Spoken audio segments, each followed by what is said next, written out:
Supreme leader கொலை செய்யப்பட்டதற்காக Hezbollah அமைப்பு Israel மீது தாக்குதல் நடத்துகின்றது. உடனடியாக இந்த நகரத்தை விட்டு வெளியேறுங்கள், நாங்க இங்க தாக்குதல் நடத்த போறோம் அப்படின்னு சொல்லி உயிரை காப்பாற்றும் நோக்கத்தில் லெபனானுடைய பெய்ரூட் என்கிற நகரத்திலிருந்து மக்கள் அதிகாலையிலிருந்தே வெளியேற காட்சியை நம்ம பார்த்தோம். எண்ணெயினுடைய விலை உலக சந்தையில் மிகவும் அதிவேகமாக உயர்ந்து கொண்டிருக்கின்றது. ஏனைய பல நாடுகள் இந்த போருக்குள் உள்வாங்கப்படுமா, ஏனைய நாடுகள் நாங்களும் இந்த போர்ல கலந்துக்கிறோம் அப்படின்னு சொல்லி வந்தா இந்த போர் உலக போராக மாறுவதற்கான வாய்ப்புகளும் இருக்கின்றது.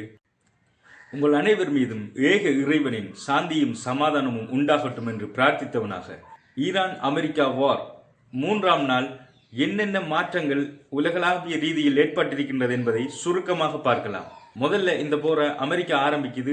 அதன் மூலம் ஈரானினுடைய சுப்ரீம் லீடர் அல் கமேனியை கொலை செய்கிறார்கள். இதன் பிறகு என்ன நடந்தது? ஈரான் இஸ்ரேல் மீது பதில் தாக்குதல் நடத்தியது, அமெரிக்காவினுடைய தளங்கள் மீது பதில் தாக்குதல் நடத்தியது. இப்போது இந்த போர் தேசிய எல்லைகளை தாண்டி உலகளாவிய ரீதியில் விரிவடைந்து கொண்டு செல்கின்றது.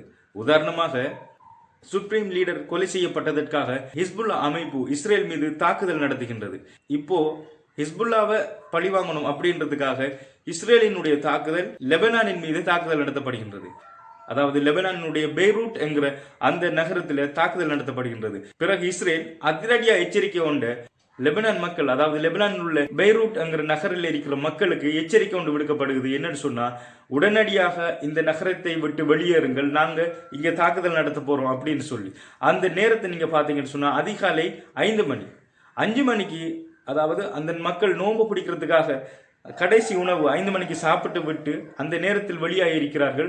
அவர்களுக்கு எங்கே செல்வது, எங்கே போகிறோம், நம்முடைய எதிர்காலம் எங்கே செல்ல போகிறது என்பது தெரியாமல் உயிரை காப்பாற்றும் நோக்கத்தில் லெபனானுடைய பெய்ரூட் என்கிற நகரத்திலிருந்து மக்கள் அதிகாலையிலிருந்தே வெளியேற காட்சியை நம்ம பார்த்தோம். இப்போ பெய்ரூட் என்கிற நகரத்தில் திரும்பவும் இஸ்ரேல் தாக்குதல் நடத்தி கொண்டிருக்கிறார்கள், ஹிஸ்புல்லாவை தூண்டி கொண்டிருக்கிறார்கள். இதுபோக நைஜீரியாவில் இருக்கிற சியா முஸ்லிம்கள் கூட சுப்ரீம் லீடரை கொலை செய்ததற்கு எதிராக ஒரு கண்டனம் தெரிவித்து அமைதி ஊர்வலம் ஒன்றை நடத்தி கொண்டிருக்கிறார்கள். அந்த ஊர்வலத்திலே ஈரானினுடைய தேசிய கொடியை உயர்த்தி பிடித்துக் கொண்டு அமெரிக்கா மற்றும் இஸ்ரேலினுடைய தேசிய கொடியிலே தரையில் இழுத்துக் கொண்டு சென்று கொண்டிருந்தார்கள். இப்படி பல எதிர்ப்புகளும் பல பிரச்சனைகளும் நடந்து கொண்டுதான் இருக்கின்றது. இதுபோக கல்ஃப் கண்ட்ரிஸ்ல, அதாவது இப்ப மிடில் ஈஸ்ட்ல இருக்கிற மத்திய கிழக்கில் இருக்கிற அரபு நாடுகளுக்கு இடையே பலதரப்பட்ட பிரச்சனைகள் ஆரம்பித்து விட்டது.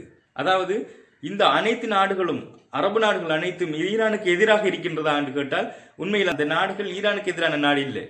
ஆனா இங்க பிரச்சனை என்னன்னு சொன்னா, இந்த நாடுகள்ல குவைத், கட்டார், சவுதி அரேபியா இது போன்ற அரபு நாடுகளிலே அமெரிக்காவோட தளம் இருக்கு இல்லையா, அந்த தளங்கள்ல இருந்து இவங்க தாக்குதல் நடத்துறதால அந்த தளங்களுக்கு ஈரான் திரும்ப தாக்குதல் நடத்துறதால தான் இங்க பிரச்சனை வருதே தவிர இந்த அரபு நாடுகள் ஈரானுக்கு எதிராக இல்லை. இந்த தாக்குதலால பலதரப்பட்ட கொலாட்ரல் டேமேஜஸ் நடக்குது.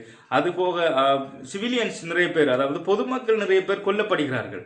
அதோடு சாதாரண வாழ்க்கை, இயல்பான வாழ்க்கை, மக்களுடைய இயல்பு வாழ்க்கை பாதிக்கப்பட்டு கொண்டிருக்கின்றது. பாடசாலைகள் மற்றும் ஏனைய நிறுவனங்கள் பூட்டப்பட்டிருக்கின்றது. அதனால் மக்களுடைய சாதாரண வாழ்க்கை மிகவும் கேள்விக்குறியாக மாறிக்கொண்டிருக்கின்றது. அது மட்டும் இல்லாம பொருளாதார ரீதியா மிகப்பெரிய பாதிப்புகள் ஏற்பட்டு கொண்டிருக்கின்றது. உதாரணமா ஸ்ட்ரைட் ஆஃப் ஹார்மஸ் என்று சொல்ற அந்த கடல் சுரங்க வழி, இந்த பாதை தடுக்கப்பட்டதில் இருந்து எண்ணெயினுடைய விலை உலக சந்தையில் மிகவும் அதிவேகமாக உயர்ந்து கொண்டிருக்கின்றது. இதனால் பொருளாதார ரீதியில் மிகப்பெரிய பிரச்சனைகளும் விலை உயர்வுகளும் ஏற்பட்டு கொண்டிருக்கின்றது. அது மட்டும் இல்லாம இப்போ நிறைய விமான நிலையங்கள் பூட்டப்பட்டிருக்கின்றது. முக்கியமாக மிடில் ஈஸ்ட் கண்ட்ரிஸ்ல இருக்கிற மத்திய கிழக்கு நாடுகளில் இருக்கக்கூடிய பல விமான நிலையங்கள் பூட்டப்பட்டிருக்கின்றது. இதனால் அங்கே பயணிகளாக சென்றவர்கள் அல்லது வேலைக்காக சென்றவர்கள் தமது நாட்டிற்கு திரும்பி செல்வதற்கு மிகவும் கஷ்டமாக இருக்கிறது, கஷ்டப்பட்டு கொண்டிருக்கிறார்கள். அது மட்டும் இல்லாமல் உலக பங்கு சந்தையில் பாரிய வீழ்ச்சி அடைந்திருக்கின்றது. இந்தியா போன்ற நாடுகள் உட்பட உலக பங்கு சந்தை மிகவும் அதிபயங்கரமாக பாதிக்கப்பட்டிருக்கின்றது. இப்படியான பல மாற்றங்கள் மார்ச் 2 மாத்திரமே நடந்திருக்கின்றது. இது தவிர ஏனைய பல நாடுகள் இந்த போருக்குள் உள்வாங்கப்படுமா, ஏனைய நாடுகள் நாங்களும் இந்த போர்ல கலந்துக்கிறோம் அப்படின்னு சொல்லி வந்தா இந்த போர் உலக போராக மாறுவதற்கான வாய்ப்புகளும் இருக்கின்றது. அப்படி ஏதும் நடந்து விடாமல் இருக்க வேண்டும் என்று நானும் நீங்களும் இறைவனை பிரார்த்தித்துக் கொண்டு உங்களை மற்றும் ஒரு வீடியோவில் வந்து சந்திக்க, நான் போடக்கூடிய இந்த வீடியோஸ் உங்களுக்கு வந்து சேரணும் அப்படின்னு சொன்னா இந்த சேனலை சப்ஸ்கிரைப் பண்ணி வைங்க, மறக்காம அந்த பெல் ஐக்கனையும் கிளிக் பண்ணி வைங்க. அப்போதான் நான் போடக்கூடிய ஒவ்வொரு அப்டேட்ஸும் உங்களுக்கு உரிய டைமுக்கு வந்து சேரும்.